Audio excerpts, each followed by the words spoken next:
Offline add कर दिया? आज कौन सा दिन है? अच्छा नहीं, आज तो नया बैच है, वो 15 के साथ चलता है ना। हाँ, हेलो एवरीवन, चलो सबको आ जाओ फटाफट, थोड़ा सा और बड़ा कर दो,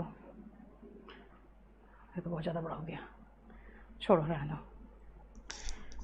शुरू करें। आज हमारा चैप्टर जो चलेगा वो है वर्ब, और बैच नंबर 16 के लिए ये फर्स्ट चैप्टर है, याद रखना, ठीक है। सुनो, मैंने कहा था वर्ब क्या है? डूइंग वर्ड, नहीं तो स्टेट वाला वर्ड है ना। स्टेट वाला, स्टेट मतलब बेटा जो अवस्था बताता है, डूइंग वर्ड मतलब जो क्रिया बताता है। देखो वर्ब ये है, ठीक है। मेरा CHSL के लिए वॉल्यूम 1 ही तो कहा है मैंने, पहले वो खत्म करो और बाकी जो मैं कराऊं। जरा फर्स्ट पेज आप रीड करो, फिर मैं कराती हूं। देखो एक बार रीड करो, फिर समझाऊंगी।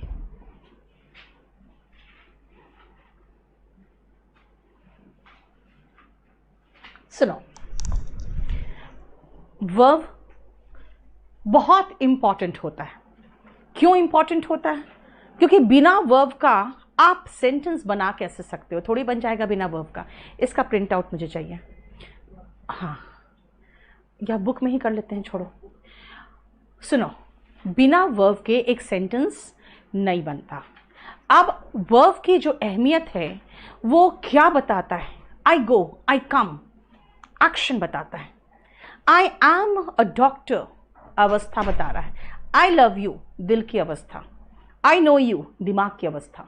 यानी ये स्टेट और एक्शन दोनों में से कुछ एक तो जरूर बताएगा। फाइन। वर्ब कितने प्रकार के होते हैं, दैट इज ऑल्सो इंपॉर्टेंट। सबसे पहले बेटा ऑक्सिलरी वर्ब होता है। हम कहते हैं ऑक्सिलरी वर्ब, नहीं तो कहते हैं हेल्पिंग वर्ब। दो नाम हो सकता है, ऑक्सिलरी वर्ब नहीं तो हेल्पिंग वर्ब। देखो, अगर मैं कोई कुछ ऐसे पेपर्स होते हैं जैसे CDS का हो गया, टीचर्स का हो गया, उसमें बेटा हेल्पिंग वर्ब जैसा कोई नाम नहीं देगा, क्योंकि अगर कोई नहीं भी पढ़ा है ना टाइप्स ऑफ वर्ब्स, तो आई एम टीचिंग में वो जरूर बता देगा भाई टीचिंग यहाँ पे मेन एक्शन है, तो एम सिर्फ हेल्प कर रहा है, तो एम तो हेल्पिंग वर्ब है। आई एम टीचिंग में टीच मेन वर्ब है और एम क्या है? हेल्पिंग वर्ब है। ठीक है, ठीक है। तो जो नहीं भी पढ़ा है वर्ब ना, वो इतना बता देगा। तो फिर कैसे किया जाए? तो आई एम टीचिंग में आपको पूछेगा ऑक्सिलरी वर्ब कौन है। अब ये ऑक्सिलरी से हमें नहीं पता चल पाता है कि भाई ये हेल्पिंग वर्ब है, वरना समझ जाओ ऑक्सिलरी वर्ब का मतलब ही होता है हेल्पिंग वर्ब। देखो हेल्प्स मेन वर्ब, इसलिए हम इनको हेल्पिंग वर्ब ही कहते हैं, हेल्पिंग वर्ब। ठीक है, ये हेल्पिंग वर्ब भी कहलाता है। ओके, फिर मेन वर्ब क्या है भाई? मेन मतलब मुख्य। I teach, teach main verb है। आई गो, आई कम, आई स्लीप मेन वर्ब है ना। तो मेन वर्ब जो है वो मेन वर्ब का मतलब हो गया भाई मुख्य क्रिया बताने वाला, राइट। तो मुख्य क्रिया जो बताता है वो मेन वर्ब है। अब आते हैं ये लिंकिंग वर्ब क्या है, अभी आगे भी पढ़ोगे इनके बारे में। लिंकिंग वर्ब, चलो मैं आपको लिंकिंग वर्ब ऐसे समझाती हूं, देखो ध्यान से। मैं एक एक को आपको समझाते जाऊंगी, बस आप खाली समझते जाओ, क्योंकि नोट्स बेटा पूरा बना हुआ है, ठीक है, पूरा नोट्स बना हुआ है। देखो, अगर मैं ये कहूं ही इज अ डॉक्टर या ही इज इंटेलिजेंट, आप जरा इन दोनों सेंटेंस में देखो, ये जो इज है, इज बेटा बी का फॉर्म होता है, इंटेलिजेंट एडजेक्टिव है, और जो डॉक्टर है वो नाउन है। ठीक है, आपको नहीं लगता है ये जो सब्जेक्ट है, इस सब्जेक्ट को एडजेक्टिव या नाउन से जोड़ने के लिए हमने इज का इस्तेमाल किया है? ये क्या कर रहा है? कुछ नहीं, इस सब्जेक्ट को इसके एडजेक्टिव से या इस सब्जेक्ट को इसके नाउन से लिंक कर रहा है, बस लिंक मतलब जोड़ना। तो ऐसे डेफिनेशन निकलेगा क्या? लिंकिंग वर्ब है क्या? It links the subject and the adjective. It links the subject and the noun. हो गया? इसी को तो लिंकिंग वर्ब कहते हैं। देखो, ठीक है। लिंकिंग वर्ब क्या करता है? लिंकिंग वर्ब सब्जेक्ट को जोड़ता है एडजेक्टिव से जो सब्जेक्ट की विशेषता बता रहा है, सब्जेक्ट को जोड़ता है नाउन से जो सब्जेक्ट के बारे में कुछ बता रहा है, यानी जो उसकी विशेषता या उसके बारे में कुछ बताता है वो होता है ऑब्जेक्ट या एडजेक्टिव जो भी है, लेकिन जो जोड़ता है वर्ब ना, उसको हम लिंकिंग वर्ब कहते हैं। राइट? अब ट्रांसिटिव वर्ब क्या है और इनट्रांसिटिव वर्ब क्या है, सब कुछ दिया हुआ है बेटा, ध्यान से सुनो। अगर मैं कहूं आई गो, सुनो, अगर मैं ये कहूं, एक मिनट रुकना, इसको मैंने किया कि इसको इससे लिंक किया है और ये इससे लिंक्ड है।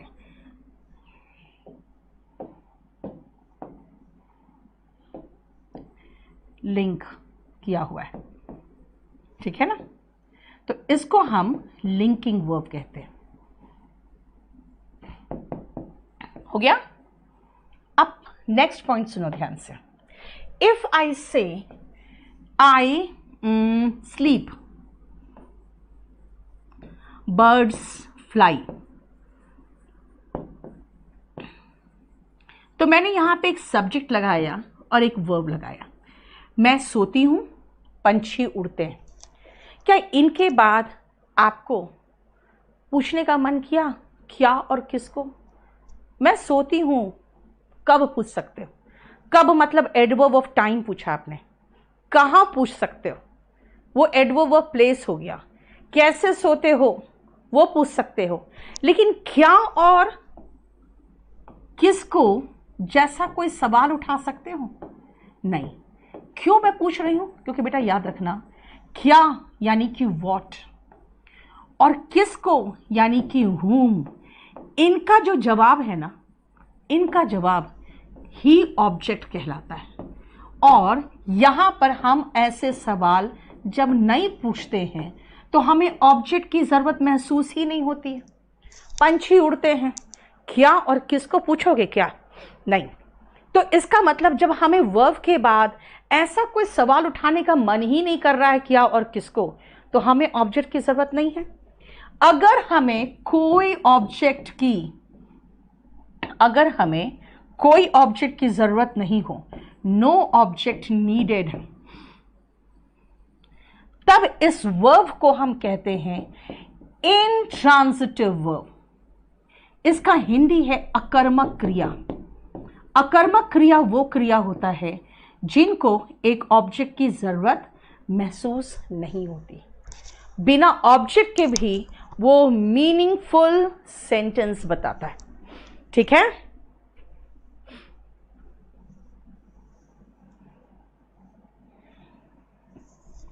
क्लियर? समझ में आया क्या कहा मैंने? वर्ब बेटा ऑफलाइन की तरह अगर हम इसमें पढ़ाएं ना तो एक इश्यू होगा कि ऑनलाइन में थोड़ा इश्यू हो जाता है बेटा। ऑफलाइन में क्या है, आप लोग का चेहरा देख के समझ जाते हैं आपने कब नोट कर लिया, कितना बाकी है, कितना टाइम देना है। ऑनलाइन में वो पता नहीं चल पाता। इसीलिए हम आपको जो पढ़ाएंगे, अगर मैं कुछ लिखूंगी तो बेटा उसका पीडीएफ बना के मैं सेव मार देती हूँ और आपको मिल जाएगा। तो ये प्रिंटेड नोट्स भी पूरा मिल जाएगा जिसमें सब कुछ लिखा हुआ है, और जो हाथ से लिखूंगे वो भी मिल जाएगा। ठीक है? चलो, इनट्रांसिटिव वर्ब क्या है? A verb that does not need any object, which is meaningful without the object. Even if you add an object, उससे कोई ऐसा खास नहीं फर्क पड़ेगा कि अगर ऑब्जेक्ट हटा दोगे तो मीनिंगफुल ही नहीं रहेगा। So remember, intransitive verb is the verb that does not need an object for the sentence to make a complete sense. Birds fly जरूरत नहीं आपको कुछ और, क्योंकि पंछी उड़ते हैं, birds fly and fish swims. हो गया, ठीक है ना, पंछी उड़ते हैं, मछली तैरती हैं, बस हो गया। यानी इनमें आपको क्या और किसको का जवाब नहीं देना पड़ा। लेकिन अब आओ, अगर मैं कहूं आई कंप्लीटेड, तो पूछोगे मैम क्या कंप्लीटेड क्या? अगर मैं कहूं आई सॉ, पूछोगे किसको? कंप्लीटेड क्या? The work. अच्छा, अब समझ में आया, आप कह रहे हो मैंने काम खत्म कर लिया है। आई सॉ किसको? किसको? हिम। अब समझ में आया कि आपने किसको देखा है, क्योंकि आई सॉ से मीनिंगफुल नहीं बन रहा है, आई कंप्लीटेड से सेंटेंस का सेंस ही नहीं बन रहा है। जब मैंने ऑब्जेक्ट लगाया तब सेंस बना, यानी बिना ऑब्जेक्ट के ये सेंटेंस का कोई मीनिंग नहीं है। अगर ऑब्जेक्ट नीडेड है, इफ नीडेड, तब जो ये वर्ब है ना, इस वर्ब को हम ट्रांसिटिव वर्ब कहते हैं। और ट्रांसिटिव वर्ब का मतलब होता है सकर्मक क्रिया, यानी जिसको एक कर्म की जरूरत है। कर्म कौन है भाई? ऑब्जेक्ट को ही तो कर्म कहते हैं, ऑब्जेक्ट को ही हिंदी में कर्म कहते हैं।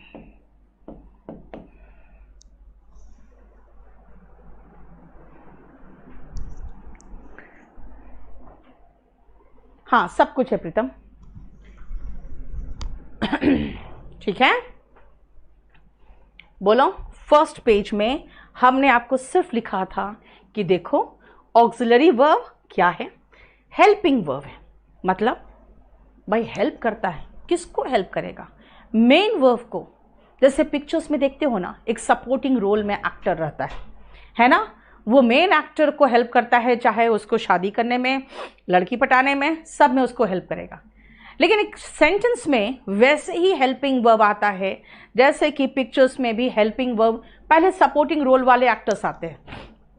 मेन हीरो की एंट्री थोड़ी लेट होती है और थोड़े धमाल के साथ होती है।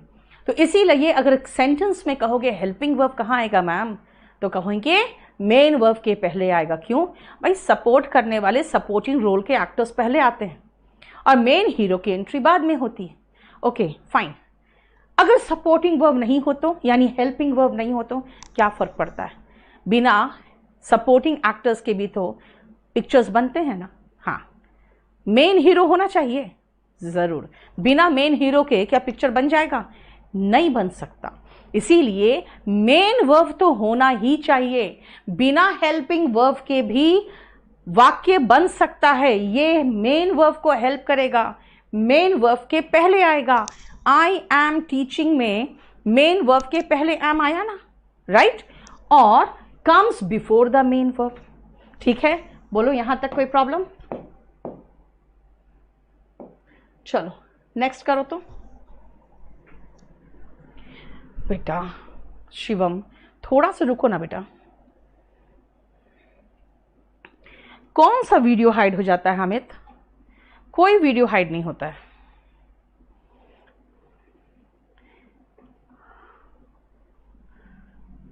एक बार इसको देखो फिर समझाती हूं।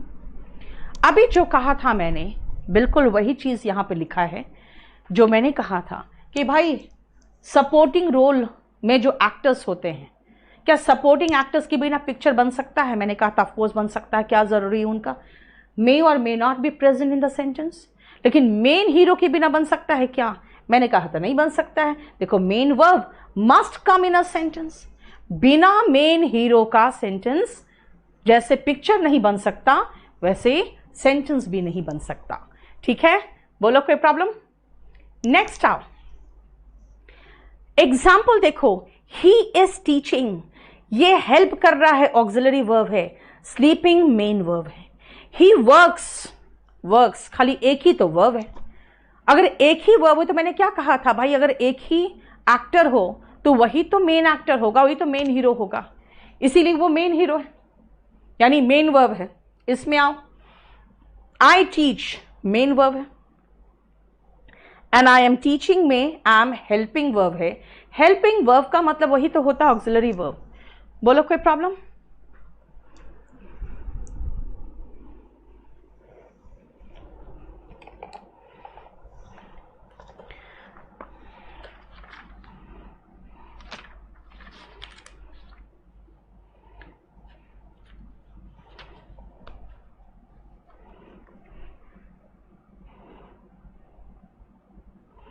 एक मिनट रुकना।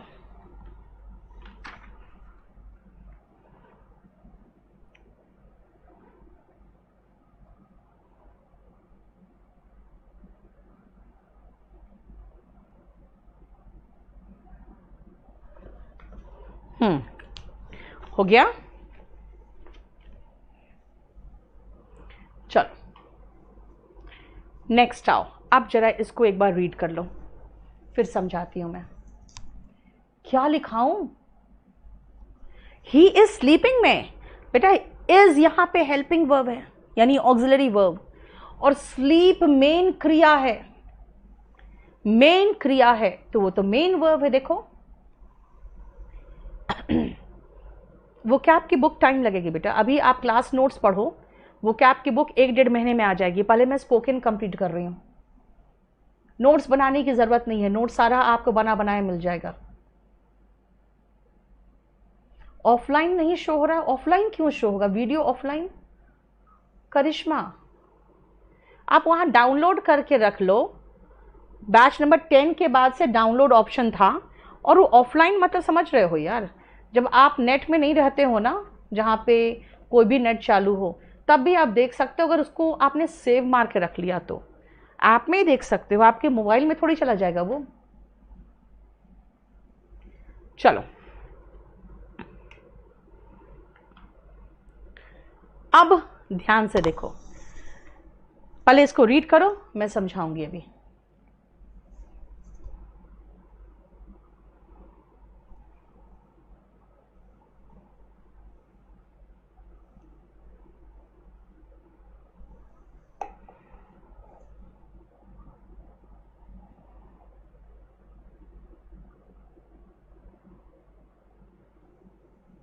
चलो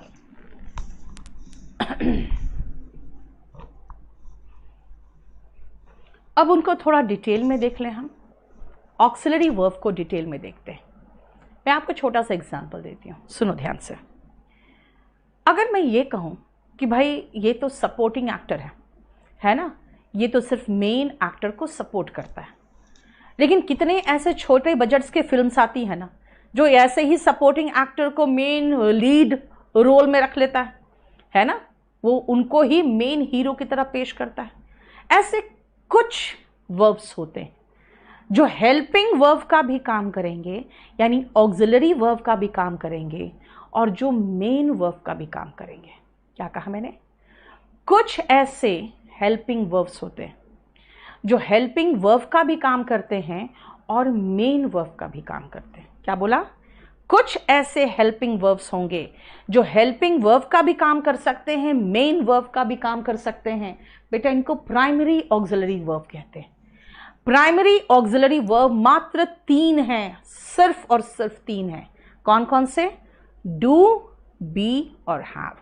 सिर्फ ये 3 ऐसे वर्ब है जो हेल्पिंग वर्ब और मेन वर्ब दोनों का काम कर सकते हैं, और इनको हम बहुत डिटेल में पढ़ेंगे। दूसरा आओ, उनको कहते हैं हम मॉडल्स। मॉडल्स का मतलब, चलो हम आपको एक सेंटेंस देखते हैं।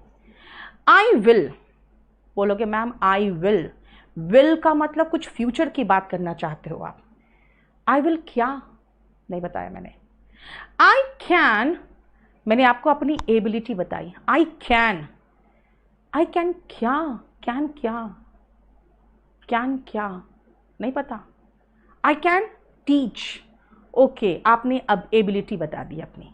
आई विल क्या, आई विल गो, ओके आप जाओगे ये बता रहे हो। यानी ये जो मेन वर्ब नहीं लगाया ना, तो सेंटेंस का मीनिंग ही कुछ नहीं निकल रहा था। बिना मेन वर्ब लगाए सेंटेंस का मीनिंग ही कुछ नहीं निकल रहा था। जब हमने ये मेन वर्ब लगाया तो सेंटेंस का एक ढंग का मीनिंग निकला, है ना। ये कहते हैं ऐसे वर्ब्स को मॉडल्स। मॉडल्स ऐसे हेल्पिंग वर्ब है जो बिना मेन वर्ब के चल नहीं सकता और वो मेन वर्ब के जगह पे आ भी नहीं सकता। कैसे? ध्यान से सुनना। अगर मैं ये कहूं आई एम अ टीचर, मैंने आपको बेसिक कॉन्सेप्ट में समझाया है कि आर्टिकल बताता है कि भाई मेरे बाद नाउन है और सब्जेक्ट के प्लेस पर जो आएगा वो या तो नाउन या तो प्रोनाउन होगा। तो भाई आई तो प्रोनाउन है, ठीक है। बच गया खाली एक ये, क्योंकि ए तो ये आर्टिकल है, सिर्फ बच गया ये वाला पोर्शन जो कि एक वर्ब है। अब आपके पास अगर एक ही वर्ब हो तो वो हेल्पिंग वर्ब तो नहीं हो सकता, तो वो क्या होगा? ओके, मेन वर्ब होगा। नेक्स्ट सेंटेंस देखो, आई एम टीचिंग। भाई मुख्य क्रिया जो है, मुख्य क्रिया ये है जो मेन वर्ब है, तो फिर एम क्या है? भाई एम तो यहां पे हेल्पिंग वर्ब है। एम क्या है? हेल्पिंग वर्ब है। इसका मतलब है कि एम प्राइमरी हेल्पिंग वर्ब है। Primary helping verb main verb और हेल्पिंग वर्ब दोनों का काम करता है। Primary auxiliary verb, main verb और हेल्पिंग वर्ब दोनों का काम करता है। लेकिन अगर मैं ये कहूं कि आई विल, बोलोगे मैम आई विल क्या? I will go. अच्छा, अब समझ में आया। यानी बिना मेन वर्ब का ये विल कुछ नहीं कर पा रहा है, यानी ये सिर्फ और सिर्फ हेल्पिंग वर्ब है। जो सिर्फ और सिर्फ हेल्पिंग वर्ब है, मेन वर्ब का काम नहीं कर सकता, वो आते हैं मॉडल्स में। यानी मॉडल ऐसा हेल्पिंग वर्ब है जो मेन वर्ब का काम नहीं कर सकता। देखो,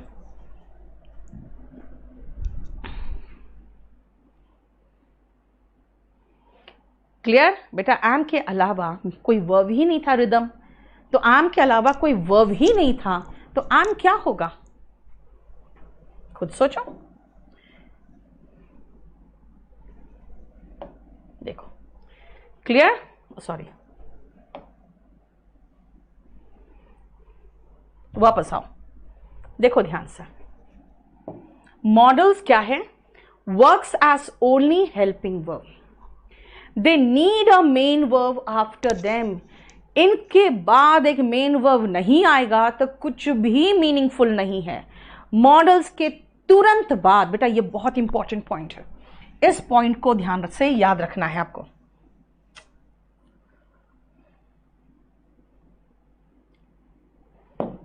इस पॉइंट को बहुत इंपॉर्टेंट है, ये ध्यान रखना इस पॉइंट को, कि मॉडल्स ऐसे वर्ब्स हैं, हेल्पिंग वर्ब्स है, जिनके तुरंत बाद जो आएगा ना वो वर्ब का बेस फॉर्म होगा। अब आप पूछोगे मैम वर्ब का बेस फॉर्म क्या है? तो आज के बाद आपको मैं वर्ब के फॉर्म्स इसके साथ ही लोड हो जाएंगे। ये चैप्टर आपका लोड हो जाएगा, इसके कुछ पेजेस के बाद वर्ब के फॉर्म्स होंगे, उसको याद करना शुरू कर देना, क्योंकि अगर वो याद नहीं है या कंफ्यूजिंग वर्ब आपका क्लियर नहीं है तो बेटा वर्ब से क्वेश्चंस फिर नहीं बन पाएंगे आपके। आई एम ए डॉक्टर में बेटा एम लिंकिंग वर्ब है। आप कहोगे मैम यहाँ एम लिंकिंग वर्ब है लेकिन यहाँ एम तो मेन वर्ब है।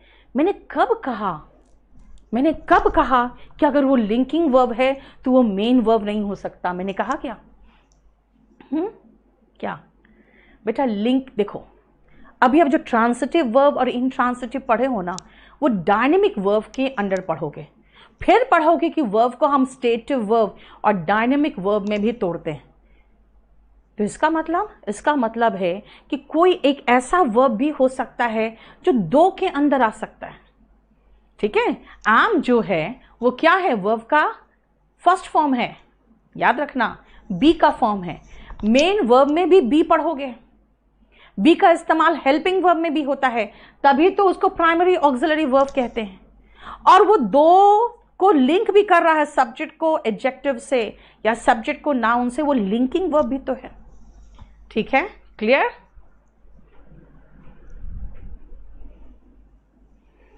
बोलो कोई प्रॉब्लम?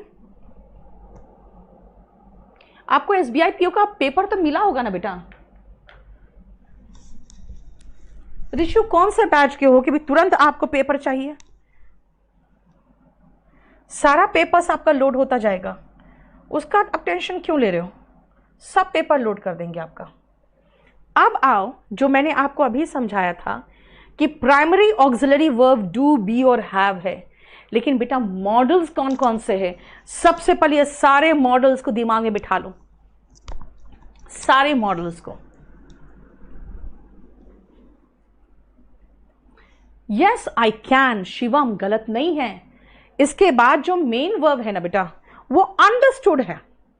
एक आप जानते हो ना, एक बहुत फेमस है कहावत, कहावत नहीं है ये, ओबामा से फेमस हो गया, आई कैन आई विल। पता है क्यों फेमस हो गया? क्योंकि उसमें मेन वर्ब है ही नहीं। अगर आप कहोगे yes I can I will, इसका मतलब है आप एग्जाम पास करने से रिलेटेड बात कर रहे हो। अगर मैं कहूंगी आई कैन आई विल, इसका मतलब मैं अपने बिजनेस को और अच्छे से एस्टैब्लिश करने की बात कर रही हूँ। अगर कोई गुरु, अगर कोई ये है जो आपके नेता है, अगर मान लो यही बात आपके मोदी ने कहा, तो उनका मतलब क्या है? अपने देश को मजबूत करने की बात कर रहा है। Yes I can I will, right? तो इसीलिए लाइन फेमस हो गया, क्योंकि यहां पे मेन वर्ब इच्छा अनुसार बोलने वाला व्यक्ति अपने अकॉर्डिंग लगा सकता था। ठीक है, इसीलिए फेमस हो गया। बेस फॉर्म बेटा अभी थोड़ी देर बाद पढ़ाएंगे, अभी रुक जाओ। अफजल ऑफलाइन कब खुलेगा बेटा? मुझे खुद नहीं पता, आपको फ्रैंकली बताऊं, ये लॉकडाउन ने आप लोग को तो परेशान किया ही है, कोचिंग इंडस्ट्री को टोटली बर्बाद कर दिया। क्योंकि सबसे पहले कोचिंग इंडस्ट्री बंद होता है स्कूल कॉलेज के साथ, और सबसे आखिरी में खुलता है। पिछली बार भी क्या हुआ, सितंबर में सारी दुकानें वगैरह सब खुलने लगी, हम लोग को परमिशन मिला फरवरी में, और मार्च में बाद में लॉकडाउन लगा। पहले आ गया स्कूल कॉलेज सारा, सब कोचिंग सेंटर बंद होगा।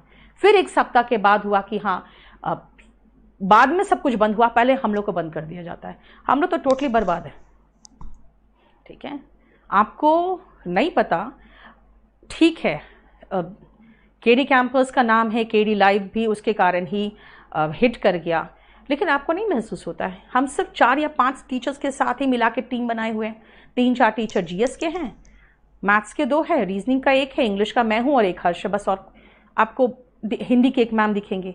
बेटा इतना छोटा ऑफलाइन नहीं होता है। ऑफलाइन जब पूरे फुल फ्लैश वे में जब चलता था 2015-16 में, जब वैकेंसी अपनी अच्छी खासी हाई आती थी, उस समय पूरे ऑल ओवर इंडिया में 600 टीचर्स थे, और जब बिजनेस कम हो गया तो भी हमारे पास मोर देन 250 टीचर थे। तो अब तुम सोच लो, वो सारे 250 जो टीचर्स थे plus around more than 200 staff थे, वो सबकी तो खत्म हो गई, आमदनी जीरो हो गई। हम ऑनलाइन में बहुत छोटा सा टीम लेके आए हुए हैं। ठीक है, तो इसीलिए अगर आप कहोगे कि नहीं कब खुलेगा कब नहीं खुलेगा, तो भाई आपसे ज़्यादा तो मैं चाह रही हूँ खुले। ठीक है, वैक्सीन सेफ है क्या? मुझे नहीं पता बेटा, मुझे नहीं पता, वैक्सीन के बारे में मैं कुछ नहीं बता सकती हूँ। चलो मॉडल्स में आओ। May, might, can, could, should, must, ought to, will, shall, would, ये कंप्लीट मॉडल्स हैं।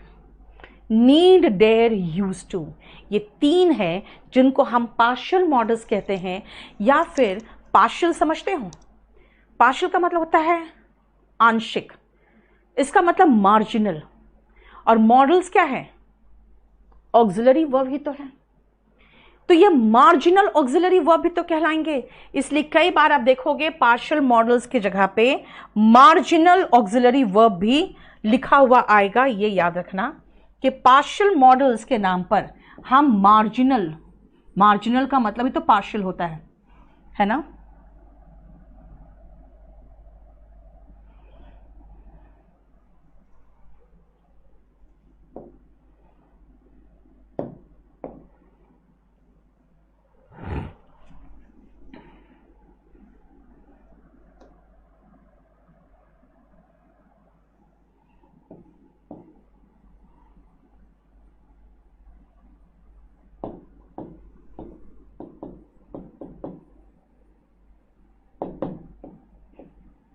ठीक है, मार्जिनल ऑक्सिलरी वर्ब कहलाता है। देखो जरा,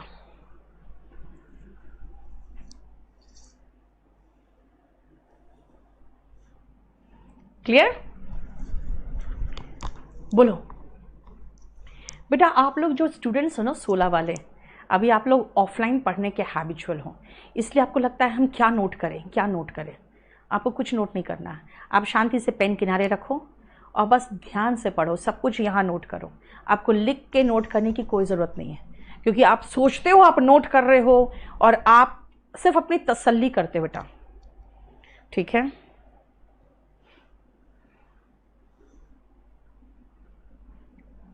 स्टेनोग्राफर बहुत आराम से होगा। क्या कहा मैंने? ऑक्सिलरी वर्ब दो प्रकार के हैं। एक को हम कहते हैं primary auxiliary verb, do, be और हैव, ये तीन है। क्या करता है? ये हेल्पिंग वर्ब, मेन वर्ब का दोनों का काम करता है। ओके।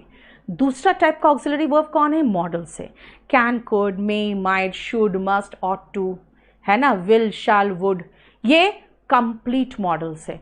कंप्लीट मॉडल का मतलब ये खाली मॉडल का काम करेगा, मतलब इसको मेन वर्ब चाहिए ही चाहिए, और मॉडल की तरह इनके तुरंत बाद आने वाला जो वर्ब होगा ना, वो वर्ब के बेस फॉर्म में होगा, यानी गो होगा, गोस नहीं हो सकता, है ना, कम होगा, केम नहीं हो सकता, यानी वर्ब का बेस फॉर्म होगा। क्लियर? उसके बाद एक और तरह का मॉडल्स होता है जो मॉडल के अलावा कुछ और भी काम कर सकता है। इनको क्या कहेंगे?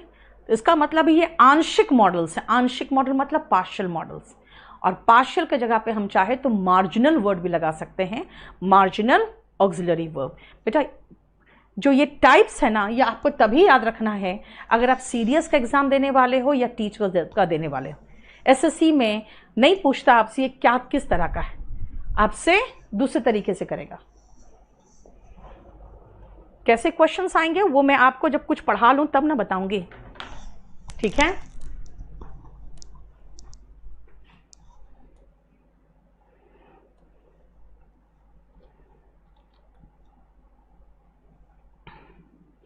अब आओ एक्शन वर्ब, तो पहले एक्शन वर्ब को बाद में देखेंगे, उसको भी छोड़ के।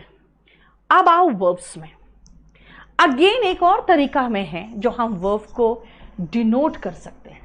अगर हम अब चाहो तो वर्ब को एक और तरीके से बांट सकते हो। मेन वर्ब को हम एक और तरीके से बांट सकते हैं, और वो ये तरीका है, देखो।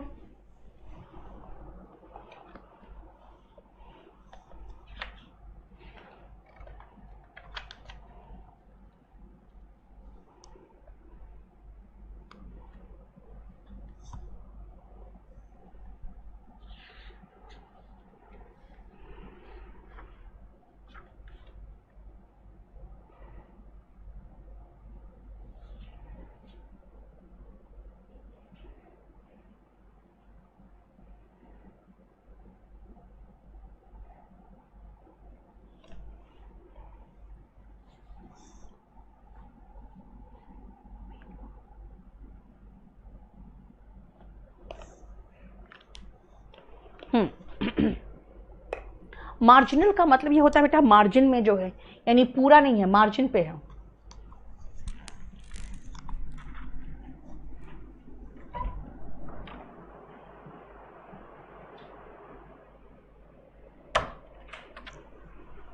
कोई फोन तो नहीं है मेरा?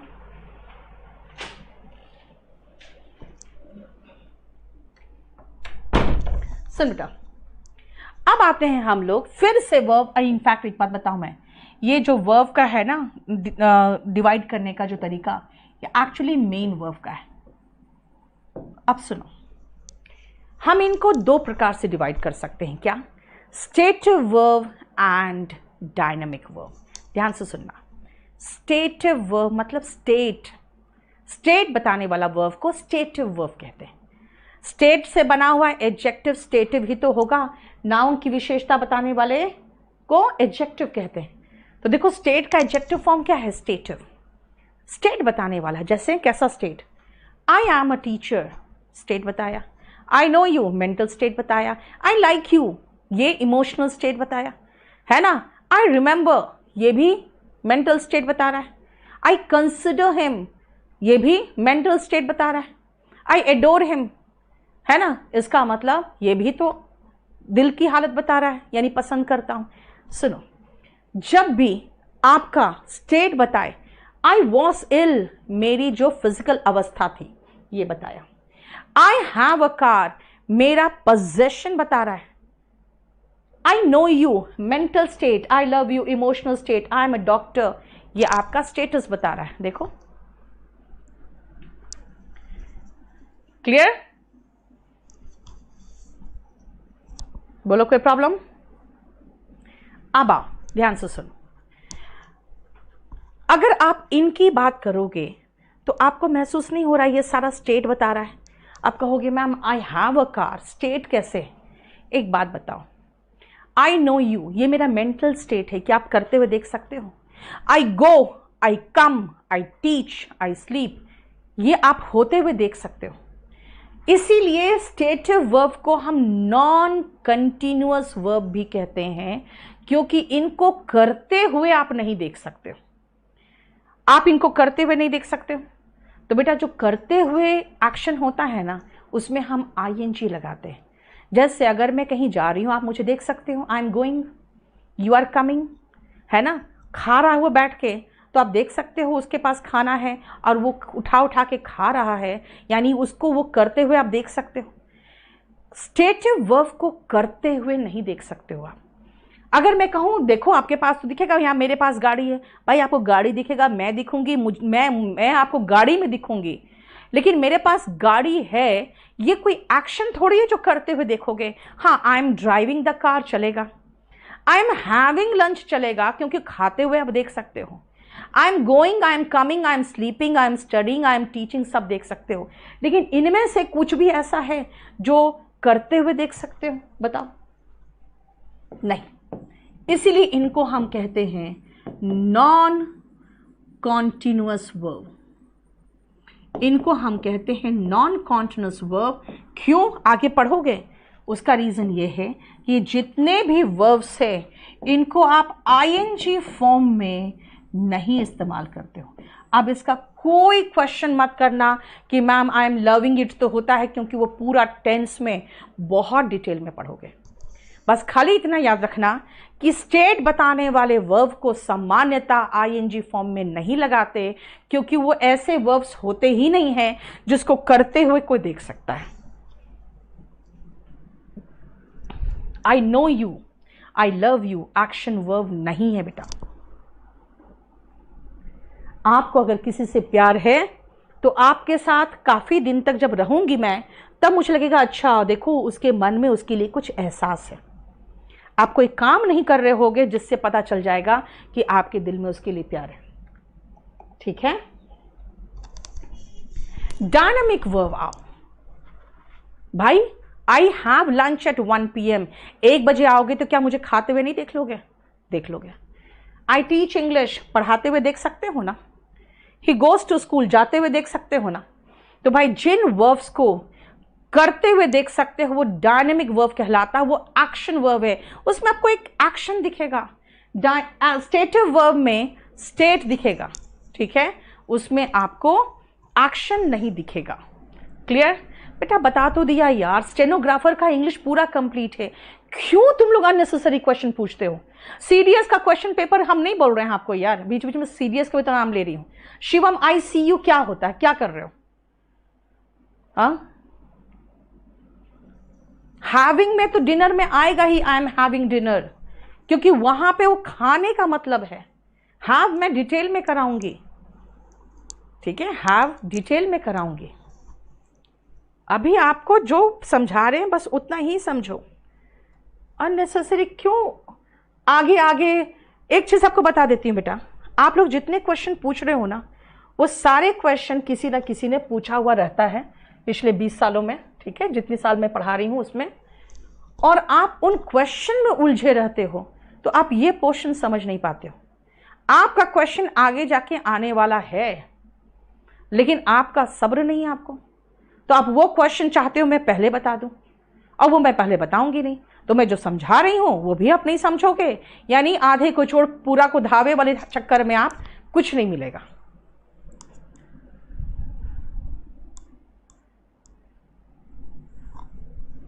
अब ये आई हैव हैड लंच उसको अभी एक्सप्लेन करूं, जो टेंस का क्वेश्चन है पहले उसको आज भी मैं एक्सप्लेन करूं। I have had lunch. इसीलिए अननेसेसरी क्वेश्चंस मत पूछो अभी, क्योंकि आपके दिमाग में जितना तरह का क्वेश्चन आ सकता है ना, उससे 10 गुना ज़्यादा मैं आपको बता दूंगी। इसीलिए अननेसेसरी क्वेश्चन अब मैं देखूंगी नहीं, और अगर मुझे ज़्यादा डिस्टर्ब करोगे तो मैं बंद कर दूंगी आपके क्वेश्चंस का ऑप्शन, क्योंकि आप लोग को ये समझ में नहीं आ रहा है कि आप लोग आज आए हो पढ़ने के लिए एसएससी में, ठीक है ना। ये पूरा एसएससी का मुखर्जी नगर मैंने ही बसाया हुआ है, वरना पहले यूपीएससी वाले थे।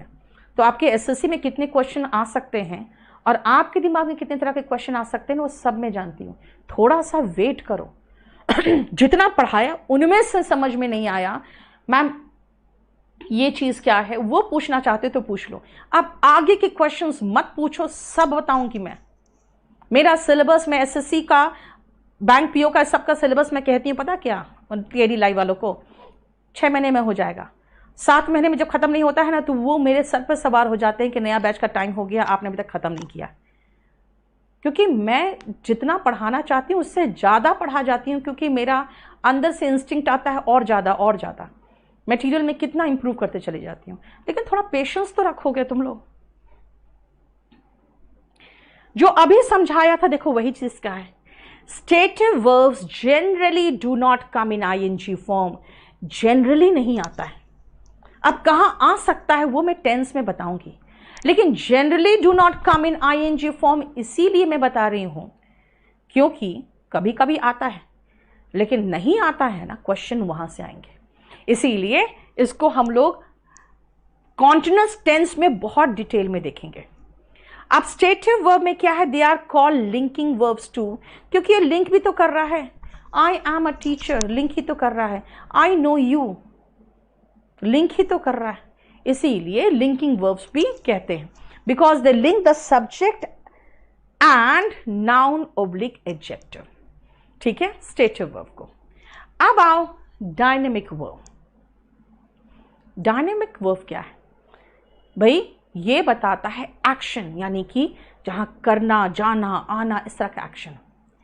लेकिन कई बार ऐसा होता है कि एक्शन वाला वर्ब लिखने के बाद आपको एक ऑब्जेक्ट की ज़रूरत महसूस होती है, कई बार आपको एक ऑब्जेक्ट की ज़रूरत महसूस नहीं होती। अगर ऑब्जेक्ट की ज़रूरत महसूस हो तो वो ट्रांसिटिव वर्ब कहलाता है, ऑब्जेक्ट की ज़रूरत महसूस नहीं हो तो ये इनट्रांसिटिव वर्ब कहलाता है, जो मैंने अभी थोड़ी देर पहले आपको पढ़ाया था। देखो जरा इसको रीड करो, सब कुछ बना के रख दिया है, इसीलिए आपको लिखने की ज़रूरत नहीं है।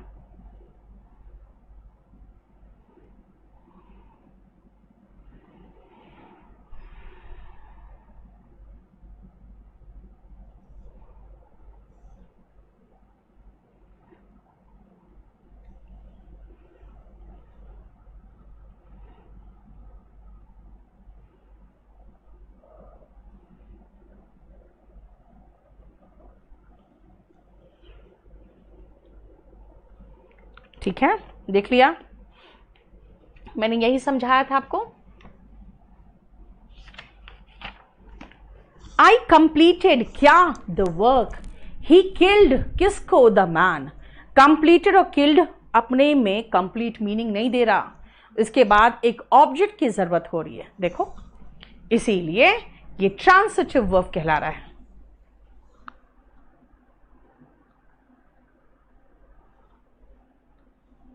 बेटा कभी भी अगर एक वर्ब है ना निधि, तो वो हेल्पिंग वर्ब नहीं हो सकता बेटा, वो मेन वर्ब होगा। आई एम अ टीचर, यहां पे एम अकेला है तो वो मेन वर्ब है।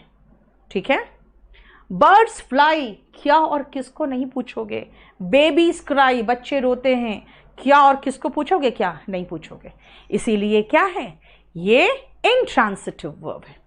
और आज के लिए जो आखिरी पॉइंट है वो ये मैं समझा दूं, उसके बाद हम लोग मेन वर्ब के फॉर्म्स में, याद रखना बेटा ये आखिरी पॉइंट है आज समझाने के लिए मुझे, उसके बाद ये सारे मेन वर्ब्स आ जाएंगे।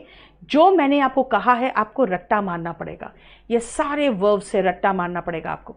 मैं आपको सिर्फ समझाऊंगी इरेगुलर और रेगुलर वर्ब्स क्या है बस, बाकी आपको सारा याद करना पड़ेगा।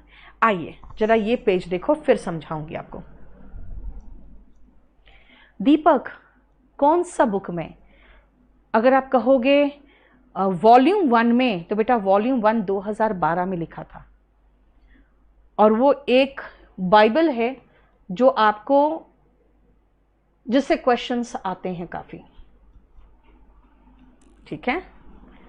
500 पेज में उसमें वोकैबुलरी वगैरह सब खत्म हो गया है। क्लास नोट्स 500 पेज में सिर्फ आपका ग्रामर खत्म हुआ है, तो ज्यादा तो होगा ही ना। ये सारा पीडीएफ आपको दे रही हूं मैं। इस पीडीएफ के अलावा कहोगे कि हमें हाथ में चाहिए, तो फिर आपको बुक खरीदना पड़ेगा। एक सेंटेंस में 2 मेन वर्ब नहीं आता रजनीश, जब तक कि कंजंक्शन से जोड़ा हुआ नहीं हो। यस मनीष, कह सकते हो कि स्टेटिव वर्ब के अंदर ही लिंकिंग वर्ब आया। आई टेक लंच, बेटा आई हैव लंच बोलो, ठीक है ना। आई टेक लंच भी सही वर्ड नहीं है। सुनो, finite and non finite verb क्या है, पहले मैं आपको समझाती हूं सेंटेंस से। मैं अगर ये कहूंगी कि मुझे एक सेंटेंस बना के दो, कोई अच्छा सा सेंटेंस, तो अगर आप कहोगे मैम आई स्टडीड, मैंने पढ़ाई की, ओके फाइन। आप कहोगे आई गो, मैं जाती हूं। लेकिन अगर मैं कहूंगी शी, तो कहोगे मैम शी गोज, क्योंकि सिंगुलर के साथ सिंगुलर वर्ब लगता है जो आप टेंस में पढ़ोगे। ओके, मैं कहूंगी भाई पास्ट की बात करो, तो कहोगे आई वेंट। ओके, पास्ट की बात की आपने। देखो जरा ध्यान से, पर्सन आपने चेंज किया तो वर्ब का फॉर्म चेंज हो गया। अगर आई था तो गो है, टेंस चेंज किया तो गो का वेंट हो गया, है ना, ठीक है। अगर यहां तक आप देखोगे तो बेटा यहां तक आप वर्ब में पढ़ोगे, पर्सन के अनुसार और टेंस के अनुसार।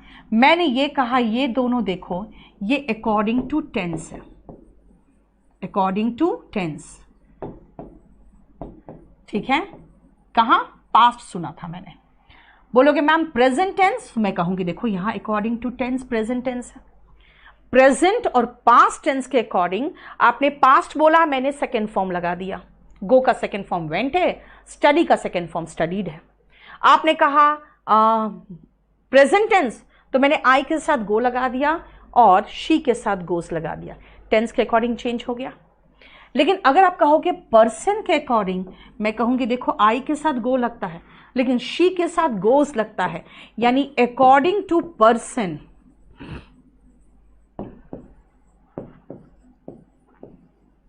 चेंज हुआ। देखो इसका मतलब है ये दोनों according to tense, present tense change हुआ, अकॉर्डिंग टू पर्सन भी चेंज हुआ। यानी ये सारे ऐसे वर्ब्स है, ये सारे ऐसे वर्ब्स है जो टेंस और पर्सन पर तो निर्भर कर रहे हैं ना। आपने टेंस चेंज किया, मैंने कहा ओके V2 लगाओ, आपने कहा ही लगाना, मैं कहूंगी गोस लगाओ, स्टडीज लगाओ। आप कहोगे ना वी लगाना, मैं कहूंगी स्टडी लगाओ, गो लगाओ। क्यों? क्योंकि अकॉर्डिंग टू पर्सन चेंज हो रहा है, अकॉर्डिंग टू टेंस चेंज हो रहा है। इसीलिए इन वर्ब्स को हम फाइनाइट वर्ब्स कहते हैं। तो what is finite verbs? Finite verb वो वर्ब होते हैं जो चेंज करता है, चेंज अकॉर्डिंग टू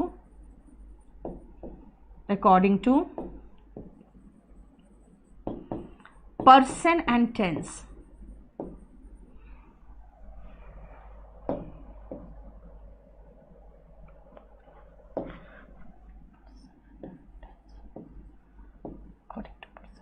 ठीक है, हो गया?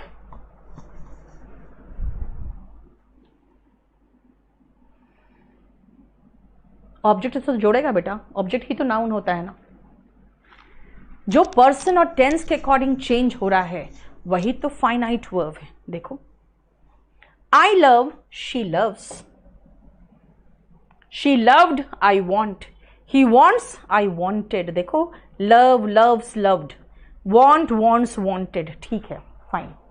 लेकिन कहोगे मैम सेंटेंस को आगे बढ़ाओ।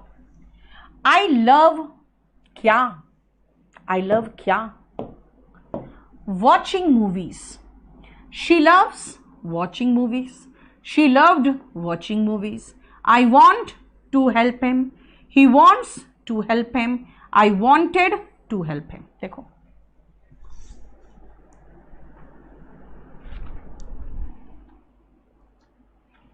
क्या है भाई, मैंने टेंस के अकॉर्डिंग इनको चेंज किया, लेकिन इस पे कोई फर्क नहीं आया। ये तो to help to help to help, सब में टू हेल्प है। मैंने वर्ब के अकॉर्डिंग इनको चेंज किया, लेकिन इनमें कोई फर्क नहीं आया। इसमें वॉचिंग वॉचिंग वॉचिंग है। ये क्या हो गया?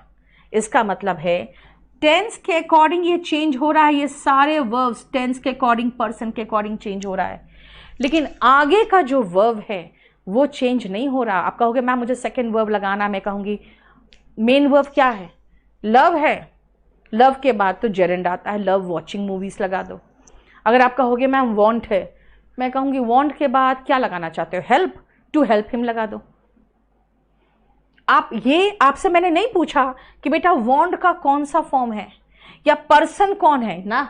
मैंने कहा वांट है मेन वर्ब, अच्छा आई वांट टू गो लगा दो ना, ही वांट्स टू गो लगा दो ना, शी वांट्स टू गो लगा दो, वी वांटेड टू गो लगा दो। क्यों भाई? मेन वर्ब के बाद जो भी वर्ब आता है वो फाइनाइट नहीं रहता है, वो नॉन फाइनाइट रहता है, और उसका दूर दूर से उसके टेंस और उसके पर्सन से कोई संबंध नहीं होता। ठीक है? वो ना टेंस पे निर्भर करेगा ना पर्सन पे निर्भर करेगा, वो टेंस और पर्सन पे निर्भर नहीं करता। देखो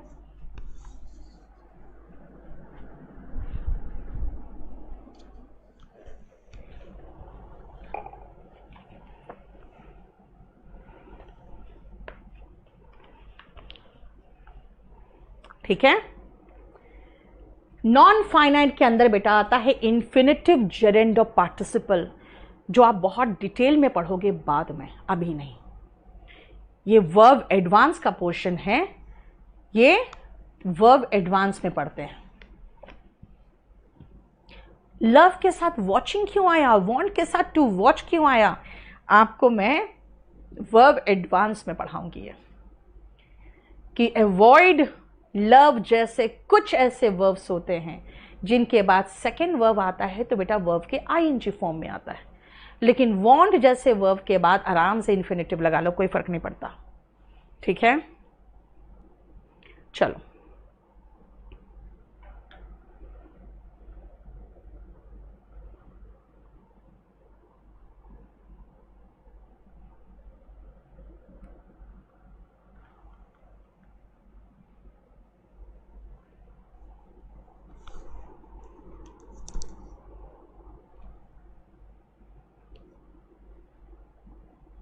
चलो इस पेज को देखो, इसके बाद का सारा आपका होमवर्क रहेगा याद करना।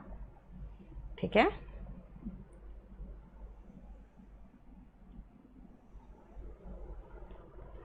बेटा फाइनाइट और नॉन फाइनाइट का हिंदी क्या होगा हमें नहीं पता, वो तो मैं आपको समझा सकती हूँ। कहोगे हर का ग्रामर के अकॉर्डिंग हिंदी बताऊं, तो मैं आपको हिंदी में ट्रांसलेट करके तो बता सकती हूँ, लेकिन एग्जैक्ट वर्ड्स नहीं होता है ना पता।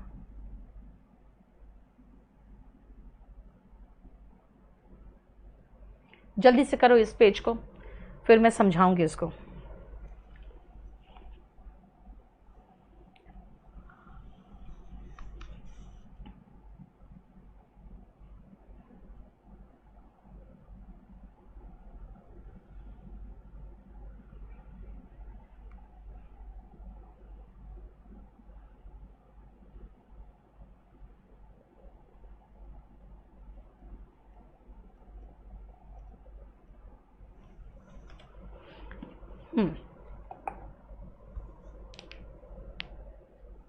चलो सुनो, अब आपका जो मैं होमवर्क देने जा रही हूं उसके पहले मैं बता दूं कि जब आप याद करोगे ना वर्ब्स को, तो कुछ वर्ब्स इतने आसान लगेंगे, खाली ईडी ईडी ईडी लगाते चले जाओ, कुछ नहीं, खाली ईडी है ना, जैसे फिट फिटेड फिटेड है ना। लेकिन कुछ ऐसे वर्ब्स होंगे जिसमें आपको समझ में नहीं आएगा ये कौन सा रूल पे चला है। अब मैं आती हूं उसको क्या कहते हैं। जितने वर्ब्स होंगे जिनमें सिर्फ ईडी ईडी लगाते लगाते हम सीधा इसका सेकंड फॉर्म थर्ड फॉर्म बना सकते हैं, उनको हम रेगुलर वर्ब्स कहते हैं। वो एक रेगुलर नियम के अकॉर्डिंग चलता है, और रेगुलर नियम ये कहता है सीधा ईडी ईडी लगा दो, आराम से सब चल जाएगा। लेकिन इररेगुलर वर्ब्स बेटा 3 प्रकार के होते हैं, जैसे cut cut cut, put put put, spread spread spread. ये क्या है? तीनों फॉर्म एक ही है। पुट पुट पुट यानी जब तीनों फॉर्म एक ही है वो इररेगुलर वर्ब है। Okay. Sit sat sat, get got got, है ना? ये क्या है? इनके 2 फॉर्म सेम हैं, सिट सैट सैट। यानी कोई नियमित रूल ही नहीं है यार, रट्टा मारना पड़ेगा। यानी 2 फॉर्म सेम है, 1 फॉर्म डिफरेंट है। तो ये भी इररेगुलर वर्ब्स में आते हैं। गो वेंट गॉन, सी सॉ सीन, पता नहीं कहां से बना कैसे बना भगवान जाने। इसका मतलब ऐसे वर्ब्स जिनके तीनों फॉर्म्स अलग है वो भी इररेगुलर वर्ब्स में है। तो इररेगुलर वर्ब आपको अच्छे से याद होना चाहिए। रेगुलर वर्ब तो सबको ही जानते हैं, सीधा ईडी ईडी लगाते रहो, है ना? अब आपको अगले क्लास तक कोशिश करो ये सारे ग्रुप 1 में इररेगुलर वर्ब से जितना ज़्यादा याद कर सकते हो कर लो, क्योंकि रेगुलर वर्ब में तो आपको टेंशन ही नहीं है। रेगुलर वर्ब में तो सीधा ईडी ईडी लगाना है, लेकिन इसके चेंज करने के भी कुछ नियम है। रेगुलर वर्ब के भी चेंज करने के कुछ नियम है, वो मैं आपको रूल जो है नेक्स्ट क्लास में समझाऊंगी। एक बार जब याद हो जाए तो आप इस पे अपना एक टेस्ट ले लेना, ये देखने के लिए कि 135 ब्लैंक्स में आप कितना स्कोर कर पाते हो। बुक रहेगा तो अच्छी बात रहेगी, सबका आंसर उसके बाद दिया होगा। फिर हम शुरुआत कर लेंगे पेज नंबर 55 से, ठीक है? ये आपका आज का क्लास है। वर्ब के फॉर्म्स याद करना शुरू कर दो, क्योंकि टेंस नहीं बनेगा इसके बिना। चलिए अब आते हैं हम लोग idioms and phrases and vocabulary 1 में। 20 नंबर जो कराया था बहुत रूट था उसमें, लेकिन ये vocab 1 में रूट है ही नहीं। मेघा आप उसको डबल टैप करोगे बेटा, वो आपके मोबाइल के बिल्कुल साइज में आ जाएगा, ठीक है? नॉन फाइनाइट होता है बेटा जो टेंस, वाक्य के टेंस पर या पर्सन की संख्या पर निर्भर नहीं करता।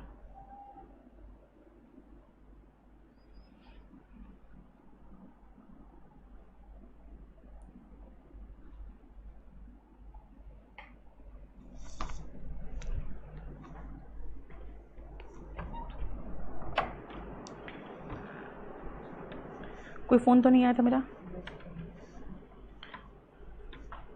टाइम क्या हुआ? 6:30। 7 बजे बोलना हो, चाय ले आएगा जरा।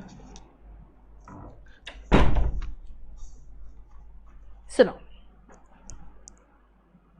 इंग्लिश राइटिंग बेटा, राइटिंग तो टीयर 3 में आता है। टीयर 3 का सिलेबस इसमें कवर्ड नहीं है। टीयर 3 का सिलेबस टीयर 3 में कवर्ड है, इसमें टीयर 1 एंड टीयर 2 का कवर होता है। चलो सुनो ध्यान से। अगर हम इस पेज में देखेंगे बेटा तो बहुत सारी चीज़ें मैं हमेशा समझाती हूँ कि ठीक है, जो हम रूट से कर सकते हैं रूट से करो, लेकिन जो रूट से नहीं कर सकते हैं उसको कुछ इमेजिन करो ना। ऐसे इमेजिन कुछ करो, जैसे बर्ली, बर्ली, बली, बली, आर अगर थोड़ा सॉफ्ट कर दे तो बली, जैसे बाहुबली हो गया, बजरंग बली हो गया। बली का मीनिंग भी सेम है, देखो। स्ट्रॉन्ग एंड हेविली बिल्ट, यानी कि एकदम हट्टा कट्टा, हेविली बिल्ट। और जब आप कहोगे, आप ये कहोगे बली, तो बली से आपको याद आता है बाहुबली, बजरंग बली। हमेशा पुरुष याद आएंगे, महिला याद नहीं आएंगी।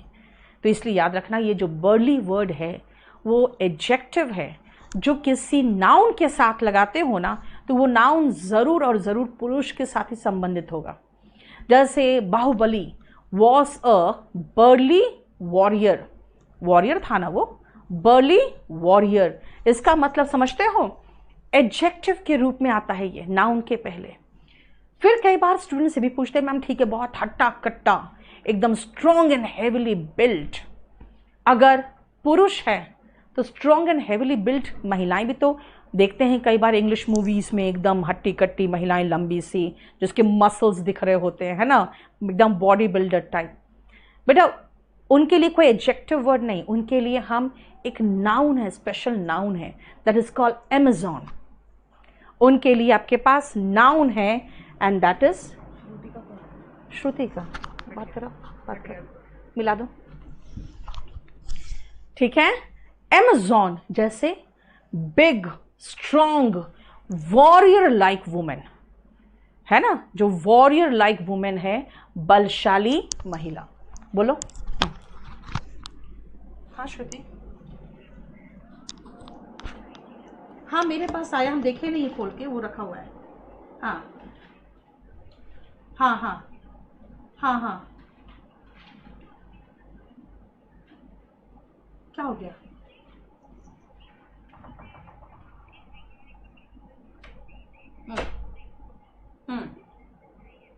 तो नहीं, वापस कराने का मतलब क्या, तुम्हारे पास पहुंचाने के लिए क्या? अच्छा,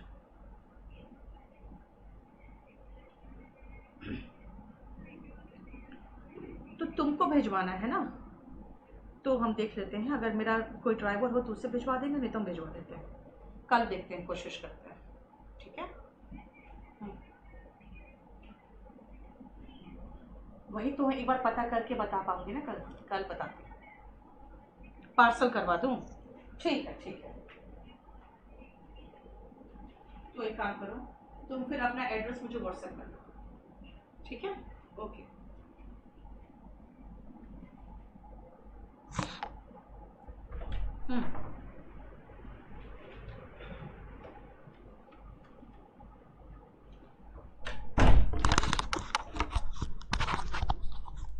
चलो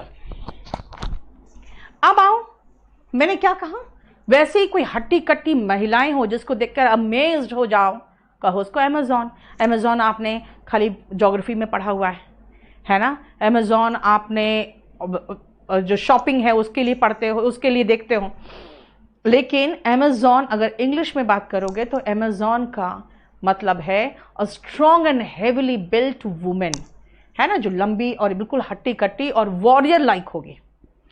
अब आओ फिर से, अगर हम NAIVE पढ़े, इसको भी हिंदी से रिलेट कर सकती हूं मैं। नेव नहीं कहते इसको, नाइव कहते हैं। नाइव, नाइव का क्या मतलब? नाइव, ना आए तो नाइव। अगर आपको ना आए कोई चीज तो आप नाइव हो। इस फील्ड में आपको कुछ भी नहीं आता, okay, you are naive in this field. अगर मुझे कोई कहेगा भाई आप रियल एस्टेट में आ जाओ, आप होटल इंडस्ट्री में आ जाओ, मैं कहूँगी मुझे कुछ नहीं आता, I am naive in that field. Naive का मतलब ना आए तो नाइव। इसका ढेरों सिनोनिम है और उस सिनोनिम में भी मैं आपको समझा सकती हूं कैसे सोचना है आपको। बेटा ग्रीन हॉर्न बोलो या सीधा खाली ग्रीन बोल दो, है ना, to be green in a field, I am green in this field, इसका मतलब भाई इनएक्सपीरियंस्ड हो, जैसे कच्चा आम, जितने भी फल कच्चे होते हैं कैसे होते हैं, हरे होते हैं, तो यानी आप भी अगर कच्चे हो तो आप हरे हो, ग्रीन हो। और ग्रीन से एक और वर्ड याद रखो, ग्रीन हॉर्न, ठीक है, इनएक्सपीरियंस्ड हो। नियोफाइट, बेटा नियो याद रखना, नियो का मतलब होता है नया, और फाइट जो होते हैं ना, बायो जानते होंगे, क्लासिफिकेशन सबका फाइटा में होता है ना, तो क्लासिफाई कर दिया कि नया है यार, इसको कुछ नहीं आता, है ना, you are neophyte in that field. Novice कहते हैं इसको, वाइस बुराई होता है, कहते हैं यार जब कोई शुरू कोई फील्ड में आता है ना, उसको कुछ नहीं आता, उनको रिश्वत लेना भी नहीं आता, इसका मतलब है उसमें कोई अवगुण होता ही नहीं है। उस फील्ड में अगर नया है तो उसमें कोई वाइस नहीं होगा, वाइस का मतलब बुराई होता है, तभी कहते हैं you are novice in this field, यानी you are tyro, inept, callow. इतना याद रखो, ठीक है, ये इतना अगर याद रखोगे तो आप समझ जाओगे कि इतने सारे सिनोनिम्स है और वो किसका है, नाइव का है। नाइव का मतलब inexperienced, टायरो, neophyte, green, green horn, ख्यालो, ये सारा सिनोनिम है। देखो नौसिखिया का, बोलो कोई प्रॉब्लम? इंजीनियस, अभी मैं इंजीनियस पे आऊंगी, रुको। इंजीनियस का मतलब क्या है? स्किलफुल, मतलब अगर आप मुझे कोई ऐसा आइडिया बता रहे हो जिसको देख के लगेगा यार ये तो बड़ा जीनियस आइडिया बताया इसने मुझे, है ना, क्लेवर आइडिया बताया इसने, तो इंजीनियस का मतलब, चलो 3 वर्ड एक साथ देखो, Angénieux, Angénieux and indigenous, 3 word एक साथ समझोगी जीनियस से। मैं आपको जीनियस का स्पेलिंग खैर अलग होता है, GNIUS होता है, लेकिन मैं जीनियस सुन के इंजीनियस और इंडिजिनस दोनों उसी से रिलेट करती हूँ। सुनो, या इंजीनियस, इंजीनियस, भाई जीनियस हो आप तो आपके पास इंजीनियस आइडियाज होंगे, आपके पास नए नए आइडियाज होंगे, क्लेवर आइडियाज होंगे। इसीलिए इंजीनियस का मतलब है जिसमें स्किल हो, कुशलता हो, है ना, वो देख के समझ में आएगा कि यार कुछ अलग सा है, इनोवेटिव है ना, इसमें काम करेंगे तो प्रॉफिट हो सकता है, मज़ा भी आएगा। इंजीनियस का मतलब होता है स्किल भरा हुआ, जिसमें एक कुशलता दिखे, वो इंजीनियस। इसके मैंने क्या कहा, अगर आप जीनियस हो तो आपके आइडियाज इंजीनियस होंगे। Genius people have Angénieux ideas, देखो फाइन। लेकिन एक चीज और जानते हो क्या है, जो जीनियस होते हैं ना वो इंजीनियस भी होते हैं, वरना ये जो टेलीग्राम है किसी और के नाम से इन्वेंशन लिखा हुआ है, वरना टेलीग्राम को भी ग्राहम बेल ने ही इन्वेंट किया था। हालांकि उनके 2 जो असिस्टेंट थे वो टेलीफोन पे भी काम कर रहे थे, उन्होंने सोचा था टेलीफोन और टेलीग्राम दोनों एक साथ हम दुनिया के सामने लाएंगे। उसके पहले उनके जो दोनों असिस्टेंट थे टेलीग्राम लेके भाग गए, टेलीग्राम का आइडिया जाके वर्ल्ड को दे दिया। तभी आनंद फानन में ग्राहम बेल ने टेलीफोन को दुनिया के सामने लाया, क्योंकि कहीं ये भी ना आइडिया आउट कर दे, राइट।